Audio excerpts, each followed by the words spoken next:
Protesta ang sumalubong kay Chairman Romulo Neri sa pagdalo niya kanina sa pulong ng Board of Regents ng Universidad ng Pilipinas o UP. Nakatutok si JP Soriano. Nakangiti pa na dumating sa UP si dating NEDA Director General at ngayon Chairman Romulo Neri para sa meeting ng UP Board of Regents. Kahit di pa raw niya nababasa ng buo ang desisyon ng Korte Suprema, masaya siya dahil kinampihan siya ng kataas-taasang hukuman nang sabihin nitong bahagi ng executive privilege ng Pangulo ang pinag-usapan nila ni Neri tungkol sa MDN-CTE deal. The Supreme Court, I believe, upheld the rule of law and respect for human rights. That's all I can say. Matapos makausap ng media, agad siyang nilapitan ng mga nakaabang na sa kanyang ilang guro at estudyante ng UP. Bitbit nila ang placards na humihiling kay Neri na magsalita na sa kanyang nalalaman tungkol sa kontrobersyal na MDN-CTE deal. Sinubukan magpaliwanag ng kalihim sa grupo, pero binira siya ng mga personal na atake.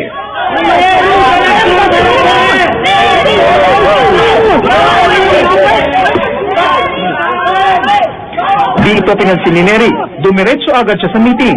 Ayon sa grupo, dapat daw magbitiw na si Neri sa pwesto at dapat din daw siya magsabi na ng totoo. Di na raw dapat itago ni Neri ang nalalaman niya.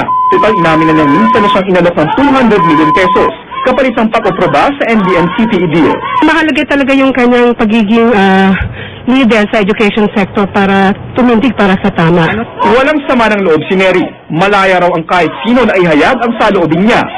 Dumating din ang chairman ng Senate Blue Ribbon Committee na si Senador Alan Peter Cayetano, miyembro rin ng UP Board of Regents.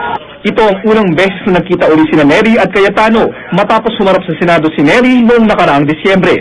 I'll really tell him that sometimes you really have to think of not what's good for your president or for your political stand or what's good for yourself. But there many times talaga unahin mo na yung bansa, Paglabas ng meeting, tikom ang bibig ni Neri sa napag-usapan nila ng senador. Yes, it was a nice time in the meeting. Member of the board, right? Yes.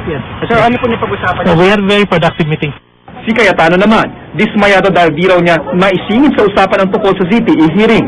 Nagkamayan at nagbatian lang daw sila. Medyo kinantsawan ko lang na nung bumoto siya kung sinong gusto niyang din ng UP, sabi ko executive privilege yun. Hindi mo kailangan sabihin kung sino ang binoto mo. But I think ramdam niya. He thanked me for my presence. And I guess it was a welcome change for him na ako naman ang tumatawag sa kanya ng Mr. Chairman. JP Soriano, nakatutok, 24 oras.